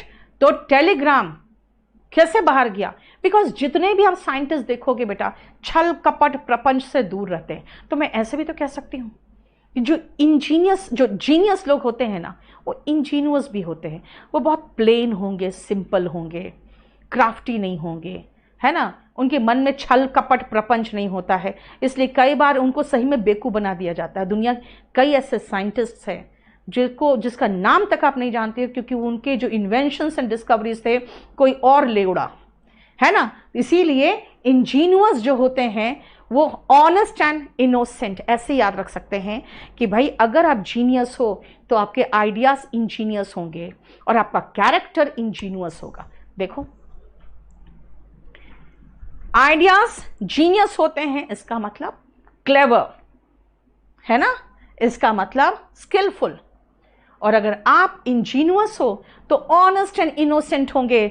यस, कलाम को याद रख लो ना, इंजीनियस कलाम, है ना, APJ कलाम क्या इंजीनियस थे, उनको कुछ भी छल कपट प्रपंच से दूर रहते थे, है ना। इसे देखते हो, कपटहीन जो व्यक्ति होते हैं उनको सब प्यार करते हैं, राइट। अब आओ इंडिजिनस, देखो बेटा सबका स्पेलिंग भी याद रखना पड़ेगा, वहां पे जीनियस था, उसके ऊपर जीनियस था, यहां पे जीनस है। ऐसे याद रख सकते हो ना कि इंडिया में इतने इंडिजिनस लोग हैं, इंडिया में इतने जीनियस लोग हैं, तो हम इंडिजिनस फाइटर प्लेन्स क्यों नहीं बना सकते? हमें राफेल लेके क्यों आना पड़ता है? हमें दूसरे देशों पर क्यों डिपेंड रहना पड़ता है? इंडिजिनस का मतलब वहां का मूल हुआ। मैंने क्या कहा? इंडिया के जीनियस लोग इंडिजिनस फाइटर प्लेन्स क्यों नहीं बनाते? इंडिया के जीनियस लोग इंडिजिनस का मतलब होता है वहां का मूल, वहीं का उत्पत्ति, कहीं बाहरी नहीं, इंडिजिनस से मूल स्थान का, ओरिजिनेटिंग और अकरिंग नेचुरली। इसलिए कई इंडिजिनस ट्राइब्स होते हैं जिनको सरकार को आप प्रोटेक्शन देना पड़ता है, उनको रिजर्वेशन भी देना पड़ता है, उनके लिए अलग से कानून बनाना पड़ता है। क्यों? क्योंकि वहां के वो मूल निवासी थे। आज तो उनको सफाई कर दिया गया, जंगल के साथ साथ उनकी भी सफाई हो गई। तो इसीलिए जो वहां के इंडिजिनस लोग हैं उनका प्रोटेक्शन करती है सरकार। तो इंडिजिनस क्या हुआ? मूल। तभी तो मैं कह रही हूं इंडिजिनस फाइटर प्लेन्स क्यों नहीं कराते हो, राइट? अब देखो मैंने क्या कहा, मैंने ऐसे समझाया कि देखो आप अगर जीनियस हो तो आपके पास इंजीनियस आइडियाज होंगे, है ना? आप बिल्कुल प्लेन सिंपल होंगे, ऑनर्स जैसे ईमानदार एपीजे कलाम, उनको तो कुछ लगता है कभी छल कपट उनको समझ में नहीं आया होगा कि होता क्या है। आपका कैरेक्टर इंजीनियस होगा और आप हमेशा कलाम की तरह चाहोगे कि भाई हमारे पास इंडिजिनस क्या हो, वॉर मटेरियल हो, हमारे पास इंडिजिनस न्यूक्लियर वेपन्स हो। हम बाहर पे निर्भर क्यों रहे? हम indigenous nuclear plans, nuclear material बनाएंगे और एटम बॉम्ब्स ऐसे बनाएंगे कि पूरी दुनिया हमसे डरे, लेकिन वो इंडिजिनस होगा, क्योंकि अमेरिका कभी भी आपको सपोर्ट नहीं करेगा इस सब चीज में, राइट? तो ये इंडिजिनस तक याद रखना, आपको मैं जीनियस से कंपेयर करके मैंने बनाया, ठीक है? आपने पिक्चर देखा है ना, जिसमें कौन सा पिक्चर था भूल रही हूं मैं, जिसमें वो पोखरण, यस पोखरण, है ना? तो उनका, कलाम का और अटल बिहारी वाजपेयी का इंजीनियस आइडिया था कि क्यों ना हम एक टेस्ट करें कि हमारे पास क्या हम न्यूक्लियर पावर है, ठीक है? And they were really clever. Satellite को चकमा देना इतना आसान नहीं है, so the ingenious idea was to trick that satellite, ठीक है? And they felt that we will make everything indigenous, नहीं तो बाहर से कुछ भी मंगाएंगे तो तुरंत उनको पता चल जाएगा कि ये कुछ चल रहा है, कुछ चक्कर है। नेक्स्ट, फिर अगर मैं कलाम पे आ रही हूं तो मैं भी कह रही हूं क्या कि कलाम एंड वाजपेयी ये दो लोग मिले थे, एक कौन, one was politician, another was scientist, both were seasoned in the field, both were seasoned in the field. Seasoned का मतलब क्या होता है भाई? आपके फादर कई बार कहते होंगे यार तुम मुझे बेवकूफ बनाओगे, मैंने कई कई वसंत देख रखे हैं, पुराने लोगों का यही रहता है, हमने कई वसंत देख रखे हैं, धूप में बाल सफेद थोड़ी किए हैं। वसंत का मतलब मौसम होता है, अगर आप कई सीजन देख चुके हो तो आप सीजन्ड बन गए हो। अब आओ सीजन्ड का सिनोनिम कितना बढ़िया है, ध्यान से देखना। मैं आपकी मास्टर हूं, कौन, टीचर हूं ना? अगर मैं कहूंगी भाई, क्योंकि जनरली मास्टर पुरुष को कहते हैं, लेकिन चलो यहां टीचर को मैं बता रही हूं, मैं आपकी मास्टर हूं, आप इतना बढ़िया तैयारी किए कि मेरे से आगे निकल गए और आप इंग्लिश में मेरे से बेहतर टीचर बन गए। मैं कहूंगी यार वो तो पास्ट मास्टर हो गया। मतलब पास्ट मतलब बता आगे निकलना होता है। 8:15 को क्या बोलते हैं? 15 minutes past, quarter past 8। Past मतलब होता है आगे निकल जाना, इसीलिए पास्ट मास्टर मतलब भाई जो मास्टर के भी आगे निकल गया। सचिन तेंदुलकर को वेटरन कहा जाता है, किसमें? In the field of sports में, क्रिकेट में। अमिताभ बच्चन को बॉलीवुड में वेटरन कहा जाता है। वेटरन का मतलब होता है जो बिल्कुल एक्सपीरियंस्ड ऐसा हो चुका है, बहुत ऊपर पहुंच चुका है किसी फील्ड में, एकदम एक ऐसा नाम है जिसको देख के कहेंगे यार वहां तक पहुंचना वो तो बहुत अनुभवी है। प्रोफिशिएंट, एफिशिएंट, एडेप्ट एंड डेप्ट, याद रखना। एडेप्ट, एडाप्ट ये अलग वर्ड है ना? डेफ्ट, एडेप्ट, डेफ्ट, एडेप्ट, डेफ्ट, एडेप्ट, उल्टा इनेप्ट, अभी पीछे पेज में पढ़े हैं। डेफ्ट, एडेप्ट, इनेप्ट, डेफ्ट, एडेप्ट कुशल, इनेप्ट अकुशल, तीनों उल्टा है। डेफ्ट, एडेप्ट, इनेप्ट, राइट? समझ में आया? देखो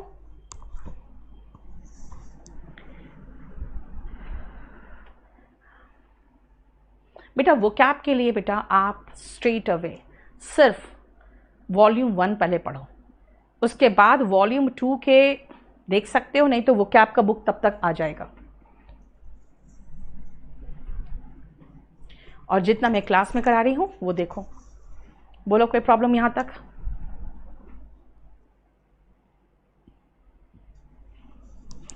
नेक्स्ट आओ। अच्छा, अगर आपने वो पिक्चर देखा है पोखरण, तो आपको पता होगा पोखरण में वहां पे 2 जासूस भी घूम रहे थे, एक अमेरिका का था एक इंडिया का था, दोनों को मूर्ख भी बना दिया गया लास्ट में। लेकिन जिस दिन वो बैठ के बाहर एक ढाबे में खाना खाना शुरू किए और बोला कांदा तो ला के दो, तो कहा कि कांदा नहीं है, बाजार में खत्म हो गया। कांदा मतलब प्याज, ठीक है ना? उनका दिमाग फिर ठनका, प्याज खत्म है बाजार से, इसका मतलब है प्याज को होर्ड करके रखा गया है। होर्ड का मतलब छिपा के जमा करना। क्यों? क्योंकि ये जो न्यूक्लियर वो निकलते हैं ना, उसमें से एनर्जी जो निकलता है उसको एब्जॉर्ब कर सकता है प्याज। तो इसलिए उन लोगों ने सारा प्याज, पूरा मार्केट का, वहां के पूरे आसपास का सारा प्याज खरीद लिया था, और इसलिए प्याज की शॉर्टेज हो गई थी वहां पे पोखरण में। जिस दिन ये टेस्ट होना था, तभी उन लोगों ने फिर खबर पहुंचाई कि भाई यहाँ प्याज मार्केट में मिल नहीं रहा है, और इसका मतलब है कि टेस्ट जो हमारा था डाउट वो होने वाला है, क्योंकि प्याज ही तो है जो न्यूक्लियर जो एनर्जी उसको सोखता है। That means just before the nuclear blast they had hoarded all the onions of that place. hoard का मतलब होता है छिपा के जमा करना।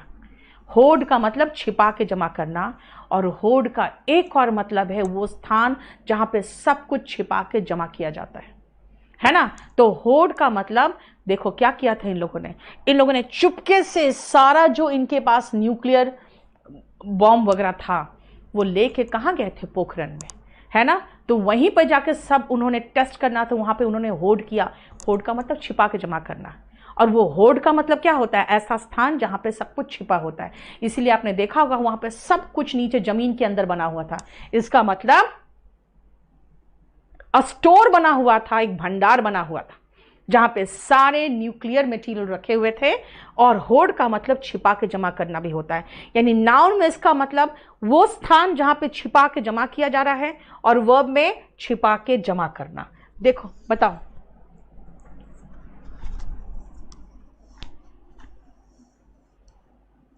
है ना, clear?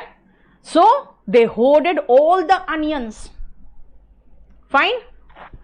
And but Kalam and Atal Bihari Vajpayee were seasoned in the respective field. They wanted indigenous nuclear bombs in India, and both had ingenious ideas through which they tricked the American satellite. But as far as Kalam is concerned, he was very ingenious also, है ना? He was very far away from all the craft and tricks. Bolo? And both were seasoned, and the two spies, one from America and other from Pakistan, they were also not naive. They were not naive. They gave each and every information to America, but they failed because Atal Bihari Vajpayee and Kalam were past master in their field. They were past master. They tricked the American satellite. Right? Clear हो गया? अब आओ यहां पे HORD भी है। अगर मैं ये कहूं, जनरली क्या होता है, अभी देखोगे काला बाजारी हो रही है ऑक्सीजन कंसंट्रेटर का। कैसे? Hoard of traders have hoarded oxygen concentrators in different parts of India. Horde of traders. कौन traders? Horde of traders मतलब भाई झुंड के झुंड traders, झुंड के झुंड लोग who are businessmen. They have hoarded oxygen cylinders and oxygen concentrators, है ना। Horde of traders have hoarded oxygen concentrators. आपको एक बहुत इंटरेस्टिंग बात बताऊं, मैं करीबन 17-18 तारीख के लगभग अपने एक लैंडलॉर्ड से मैंने बात किया। उनका फ़ोन आया कि मैडम कुछ रेंट तो करवाओ। मैंने कहा दिमाग तो ख़राब नहीं है सर, आप मुझे डिपॉजिट जो है वो रिलीज़ कर दीजिए। भाई मुझे बहुत परेशानी हो रही है, मेरा सारा बिजनेस बंद हो गया है, रेंट कहाँ से दूंगी? अगर आप रेंट बोलिएगा ना लॉकडाउन का तो मैं खाली कर दूंगी, बताओ क्या करूँ? तो कहता है मैडम कैसे चलेगा? मैंने कहा मेरा कैसे चलेगा, आप हम ही को कुछ बता दो, कोई बिजनेस बता दो, क्या करूँ? ठीक है ना। तो मैंने तो उनको सीधा कह दिया कि देखिए सर मेरी कमाई एकदम ज़ीरो हो गई है, आप ही कोई बिजनेस सजेस्ट कर दो ताकि मैं कर लूँ, जबकि मुझे पता है मुझे तो कुछ करना आता नहीं है पढ़ाने के अलावा। व्हाट ही सेड, चलो मैडम सोच के बताता हूँ। मैंने कहा ठीक है। And every other day he was calling me up because of one reason, क्योंकि उनको था ना, मुझे कोविड हुआ था, करीबन 21 दिन रहा था, और जब भी कुछ भी पढ़ाती थी वो कितने बैच 10 वाले जो हैं, है ना, मुझे लगता है बैच 14-15 तक मुझे करीबन 1 महीना बेचारों ने झेला है, क्योंकि मैं 12-13 दिन क्लास नहीं लिया, फिर लिया तो क्लास 1-1 घंटा लिया, फिर उसके बाद सबको मर्ज करके रात को 10 बजे लिया, क्योंकि मैं 1-8 घंटा से ज़्यादा पढ़ा नहीं पा रही थी, बहुत ज़्यादा कमज़ोरी आ जाता है। तो मैंने कहा सर मुझे कुछ नहीं आता करना, आप ही सजेस्ट करो क्या करें, कुछ बिजनेस सजेस्ट करो। तो वो मुझे रोज़, जब मुझे कोविड हुआ था तो रोज़ फ़ोन करते थे वो, लेकिन फिर मैं कई बार कॉल अवॉइड करती थी, यार कौन बात करेगा, क्योंकि तबीयत ठीक नहीं रहती थी और कॉल रोज आता था उनका। 20 तारीख को उनका कॉल आया, उस समय तक मेरे जिया जी यानी आकृति के फादर हॉस्पिटलाइज्ड हो गए थे।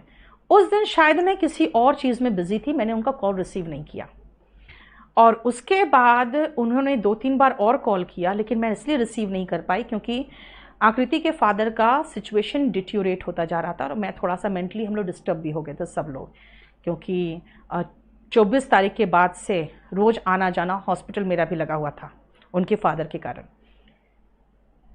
मैंने फ़ोन रिसीव नहीं किया।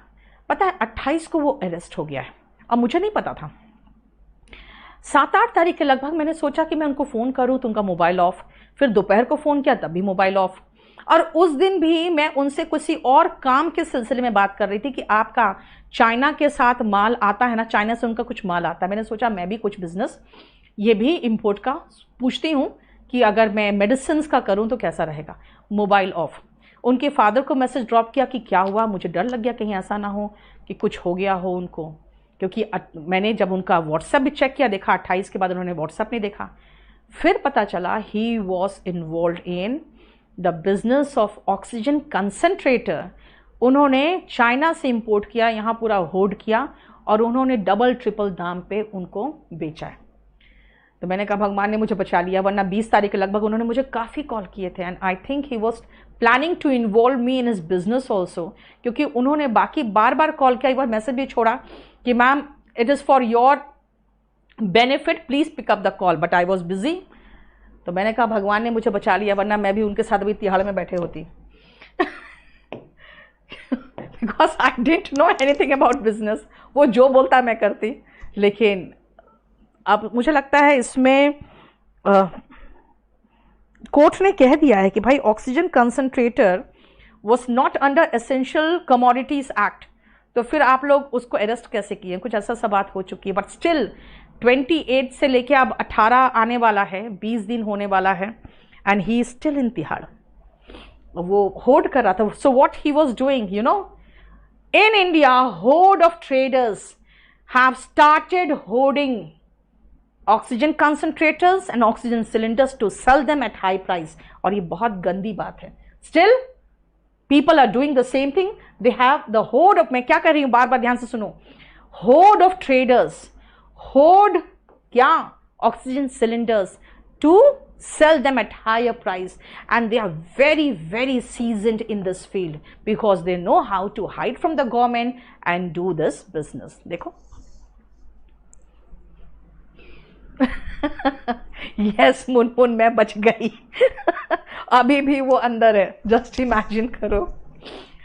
और मैंने, जानते हो, उसके रेंट का डिमांड से पीछा छुड़ाने के लिए मैंने कह दिया कि सर मेरी कमाई तो 0 है, आप ही बता दो कोई तरीका कमाने का डेकोरम, देखो decorum has come from the word decorate, but decorum is related to your behaviour, the way you behave and the decorated behaviour that you should have, है ना, when you are sitting where in public place, in your class, in the school, in some public meeting. जैसे ये decorum, आप ऐसे याद करो ना, Titanic movie में वो लड़की थोड़ी हाई लेवल की थी, हाई क्लास की थी, उसका डेकोरम देखते थे, जो ग्लास भी उठाना हो, स्पून भी रखना हो, सब कुछ एक डेकोरम में होता था। और जो लड़का था वो बिल्कुल लोअर क्लास का था, वो वाहियात तरीके से बिहेव करता था, है ना। तो वही है डेकोरम, मतलब in social gathering, in school, the decorated behaviour that you have, that you should have in public place is called decorum. देखो